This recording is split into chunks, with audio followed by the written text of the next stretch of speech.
कारण आता लाडक्या बहिणींना योजनेचा हप्ता प्रत्येक महिन्याच्या तिसऱ्या आठवड्यामध्ये देण्यात येणार आहे। मात्र लाडक्या बहिणींचं उत्पन्न 2.5 लाखांपेक्षा जास्त असल्यास लाभही मिळणार नाही। ज्या कुटुंबाचं उत्पन्न 2.5 लाखांपेक्षा जास्त आहे त्या लाभार्थींना या योजनेतून वगळण्याचा निर्णय सरकारने घेतल्याची माहिती सूत्रांनी दिली आहे। तसंच लाडक्या बहिणींचं इन्कम टॅक्स रेकॉर्ड जे ते देखील तपासले जाणार आहेत। लाडक्या बहिणींना दरवर्षी जूनमध्ये ई-केवायसी करावा लागणार आहे।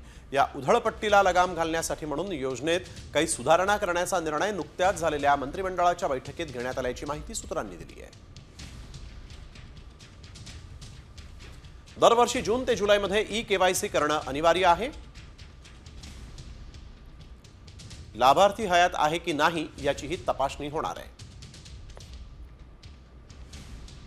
2.5 लाखांपेक्षा जास्त उत्पन्न असल्यास लाभ मिळणार नाही। लाडक्या बहिणींचं इन्कम टॅक्स रेकॉर्डही तपासण्यात येणार आहेत।